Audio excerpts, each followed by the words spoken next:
Welcome to the second edition of the Geelong Business Bites. My name's Danny O'Leary from Adroit Insurance and Risk, and today I've come down to meet with Aaron Pritchard from Stage 2. Today they've moved into larger premises with plenty of staff.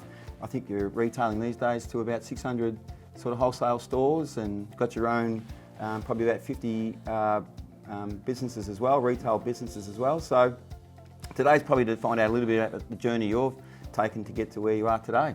Hey Danny, thanks for coming down today. A little bit about us. We started back in the early 2000s, in 2003 in fact. There's three of us, Pete, Maddie and myself. We worked for another large clothing wholesaler for 10 or 11 years, and decided back in, as I said, 2003 to start our own company here in the youth fashion market. We started off originally just doing menswear. That was our plan. Small team of 3 or 4 when we first started. After 6 or so months, we then moved into doing ladies wear product, and after time we then grew into doing some children's wear brands. We currently supply around 450 or so small and major retailers throughout the country, here in Australia and in New Zealand. Back in 2012, we acquired a business called Edge Clothing, who was a customer of ours at the time. We were doing and working really closely with those guys, and they were looking to get out of the industry. We took over their stores, which were 7 stores at the time. We've since grown that network of stores to 61, of which we've actually opened, we've been really busy through the last 12 months. During COVID, we've opened 21 stores. Those stores consist of Edge Clothing, which we've got about 40 odd, and then there's a new brand called Elm, which we have 16 stores. Edge is a youth brand customer, targeting that 18 to 25-year-old men's, ladies, and some kids wear product in those stores. Primarily, those stores are around the regional areas. We are in some of the major shoppings in the big cities, but we do target regional. We've got 7 stores throughout the Geelong region, here in Geelong, and also down the Surfcoast and Bellarine. Our Elm Stores is a ladies wear fashion brand. It consists of homewares and fashion, comfortable fits, colourful prints, targeting lady more about attitude than age. But going back to our wholesale business, we supply lots of independent stores, and Myer being one of our major department stores that we supply.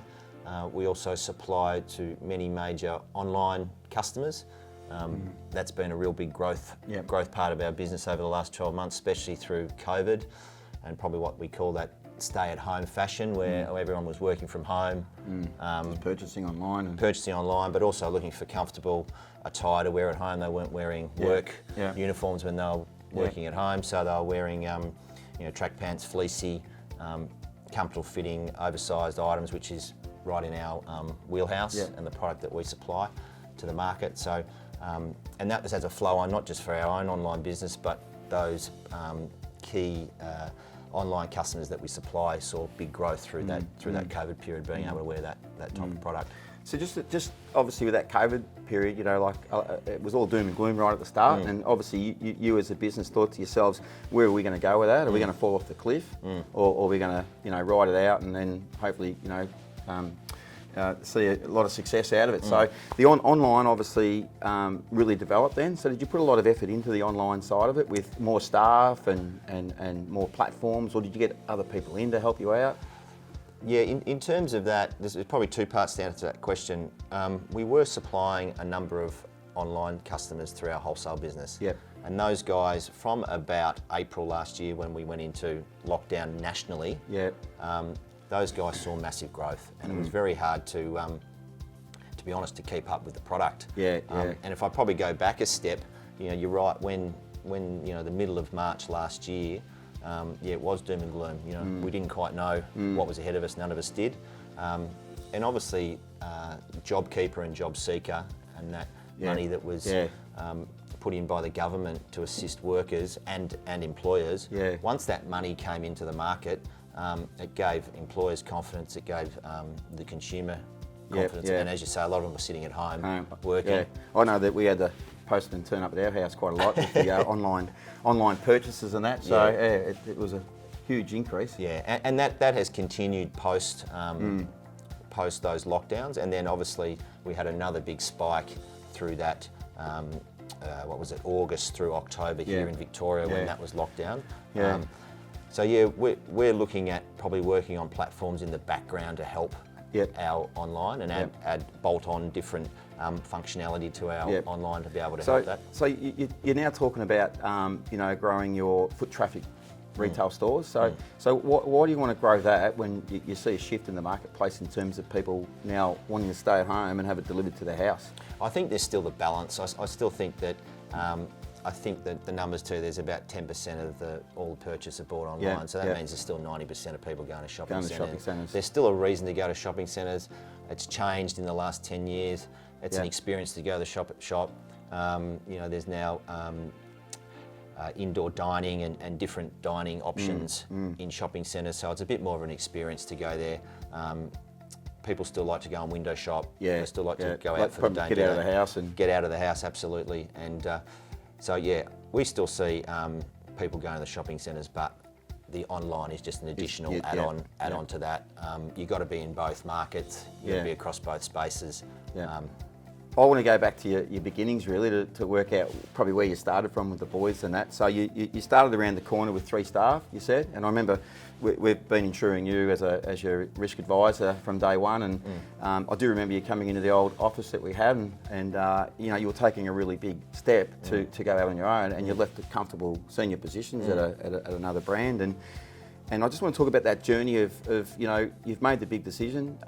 You probably had 50 boxes sitting over there, and then all of a sudden, what was your growth? Like, where did you see your really spike in the growth side of things? Yeah, 18 years, it goes pretty quick. As you know, we met through Mother's Group. Our daughters are now 20 years old, so yeah, I guess when you first start a business, a few key things you need to tick off, and insurance is one of them. So obviously, you're the only bloke in the insurance industry I knew, so you got the call. But I think what happened is sometimes it happens. You just get busy. And we were all in. We'd obviously invest our own money into this, so there was no other option to make it work. And I think we were lucky. We had connections within the industry. We'd all worked in it for 10 to 12 years prior. We were able to hit the ground running reasonably well. We started in the March, and we had a really good, strong 6 to 8 months, and that really set us up for beyond that. And then once we started adding, we started with one brand, and then you add more brands, and then you add, ladies wear into the mix. Once you get the ladies wear in the mix, mate, then it's off it goes, I guess. If you can get your ladies wear right, it certainly helps. So that got us away and out of the gates, and we haven't looked back. And before you know it, it's 18 years down the track. Well, as you say, it's gone pretty quick, really, in terms of the 18 years. It's 18 renewals, so it's been the price keeps going up because you keep growing and growing. lot of money we've paid. So you've started around the corner, and you've moved into a building as big as what it is, housing a lot of stock. Just talk to us about obviously the moves that you've made and how you've had to find new premises and obviously your retail stores. Yeah, what we originally started in Maddie's mum's garage, like a lot of small businesses do, and we moved around to a small warehouse around the corner in Crown Street, about 300 square metres. We stayed there maybe for 18 months. We outgrew that, and then we moved to another building just around the corner in Barwon Terrace, which is about 1,000 square metres. In that time also we opened some interstate offices, and then from there we've moved into the current site we're in now, which is about 4,000 square metres. But over the last 12 months we've had to add on some additional warehousing, a site in South Geelong and then another site out at North Geelong. So during that period of time, we've moved a few times. Ideally is to try and have your stocks under control so you don't need so many sites. But as we add on stores, and as we spoke about earlier, we got into the retail game back in 2012 with 7 stores. We've now got 61 stores. So there's infrastructure you need to be able to just operate and run those stores and turn stock every day. We supply stock or replenish stock to our stores every day. So yeah, there's a need for a supply chain part of our business that is really important. So in the whole growth phase, you've decided to stay in Geelong rather than moving either interstate or what? So just give us a little bit of an idea around that. Well, I think it was important to us. We're Geelong guys. We Yep. all grew up here. So we all live, 10 to 15 minutes from the office. So, Yeah. and we've been lucky enough here in South Geelong, there's been opportunity for us to find space that we need. So, we employ about 80 to 90 staff here. Most of them, I would say 90% of them are from Geelong. We have a few that travel down the highway from Melbourne or from the coast. But now it's important for us to be a Geelong company and stay in Geelong and be where our roots are. So obviously still being involved in Geelong, that you're giving back to the community and Stage 2 are heavily involved in the Geelong Kokoda Youth Program. Can you just give us a bit of an idea around your involvement there? Yeah, sure. That started back in 2013 and that's now falls under a banner of Geelong Youth Engagement that run a number of different youth programs here in Geelong. But their main program is the Geelong Youth Kokoda program, which it's been running for 7 or 8 years. It's an opportunity to take at-risk kids from the local community, from most of the local state schools here in Geelong. What's at risk mean? They're kids that have got certain challenges, might be issues at school, antisocial behaviour, might have had some meetings with the police over the time, self-harm, range of things that youth of today face. And what happens, it's a 20-week program that these guys go on, which finishes with the walking of the Kokoda track, which is an awesome experience for some of these kids. Some of these kids, the first time they've ever been on a plane is their trip to Kokoda. They get to hear about the untold story of Kokoda, the battles, and a lot of those guys and girls that fought in that battle were the very similar ages to these kids, which are anywhere between 16 or 18 years of age. They get to understand and experience village life over in Kokoda, which is Papua New Guinea, which is not familiar to them, living in the pretty comfortable life that we live here in Geelong. It's a 20-week program that they work around resilience. It has unbelievable results in terms of the outcomes of these kids. A lot of these kids come into the program pretty troubled. And it's a 99% strike rate. These kids are either now back at school, studying, working full-time jobs. There's some that have joined protective services. Some have gone on and done unbelievable stuff in uni and got fantastic jobs. So it's So over that journey, then, how many times have you done it? I've done it 3. 3 times? 3 times. And you enjoyed every experience? Yeah, it's. I think if I remember correctly, you might have cried during one though. I might have shed a tear. Might have shed a tear, I think, on the wet conditions. It's a tough track. It's one of the top 3, I think, toughest tracks in the world. You talk about the weather. It rains, gets slippery, it's wet, there's hills.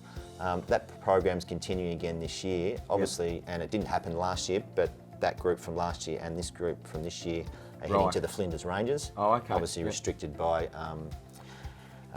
international travel rules and whatnot, but that program's still continuing. And the good thing about this program, they talk about there's no finish line, so the kids don't just finish at Kokoda. There's follow-up right through, as long as that young person, and some of the people, if you imagine, that started back in 2013 and now well into their 20s. So the groups still catch up, there's reunions and all that type of thing. And the way we support that is we sell in our Edge stores, we sell chocolates, and we then use the profits of those money then to be able to send normally 2 or 3 kids away each year. But we also send our own staff. Yeah, that's right. So we have 2 or 3 staff that go every year that work as mentors for these kids, and a lot of those staff then keep in contact with these kids post that time. Have you yourself employed any of we haven't employed any, but we have had one girl came in and did some modelling once. So that's certainly on our agenda to try and do that moving forward. And with our Elm store, we're looking to bring on some other charities that we can work with there, more based around women's charities that we're working on in the background. That's so we're looking to continue to do plenty of that sort of stuff. Obviously, over your growth phase, we've been heavily involved through the whole journey and so forth. And we've probably had a couple of times there where we've really had to get involved. And I think the first one we really experienced was cyber.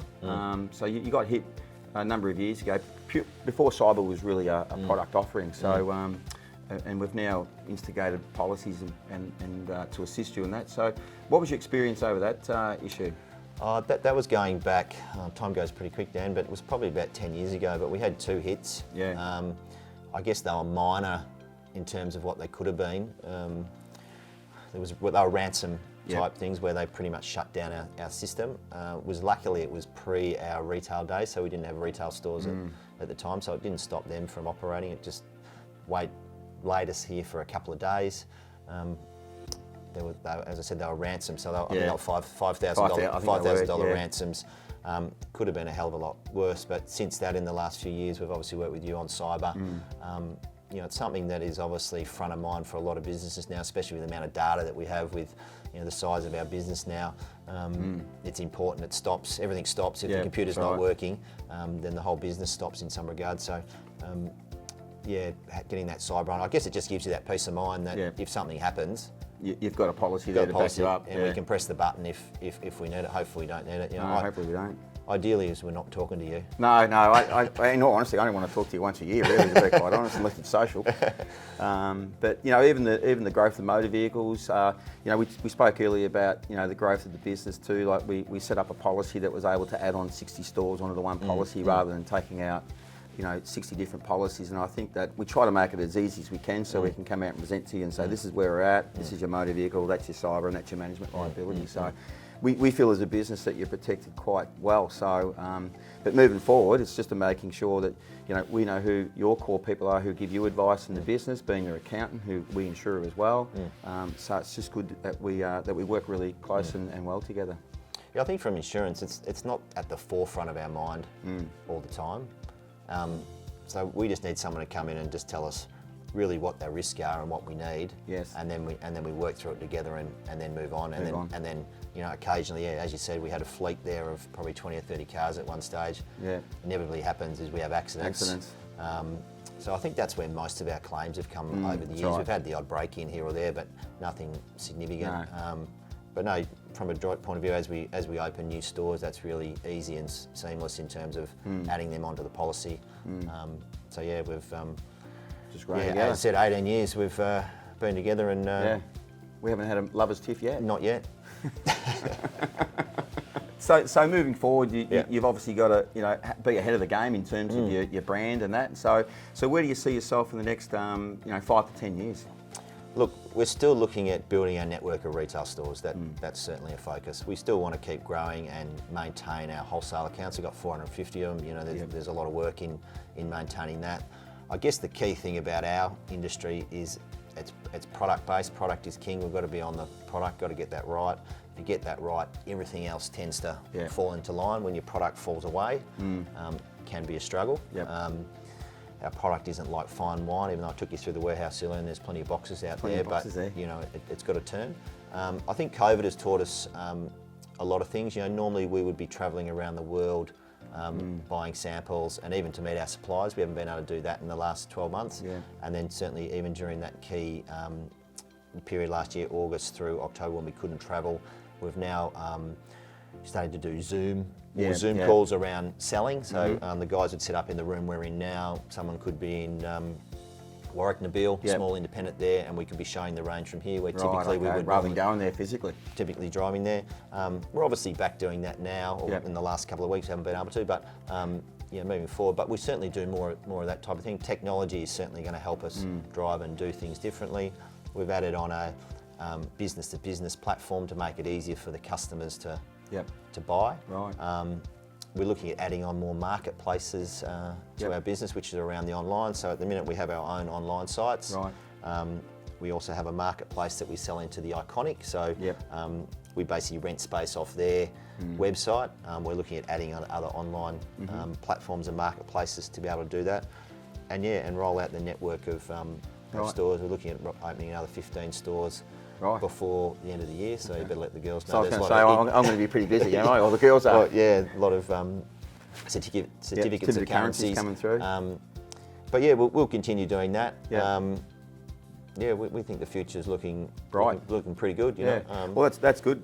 Given that we were speaking or when COVID was really happening, we were all worried about the business itself as friends of the business as well. But you know, it's good that it's overcome that, and it's, you know, you're looking to grow, which is, you know, good for everyone. I think the thing you learnt out of COVID and in general in business is maybe it's never as good as it seemed, and maybe it's never as bad as it seems. Yeah, that's right. You know, the truth is probably somewhere in the middle. So you've got to be focusing on all the important things, whether you're going really well or whether you're having a bit of a tough time. Yeah, that's right. Because you just never know when the next speed hump's around the corner. That's right. Hopefully sometimes you see them a bit earlier than the next one, but you know, that's what happens. Yep. Well, that'll probably conclude today, Aaron. We'd like to thank you for your time and effort today. I know it's a busy time for you and all that, but thank you for your insight and your story about where you've come from to where you are today. Thank you. Thanks for coming down, Danny. No Great problem. to have you here. Yeah, thank you very much.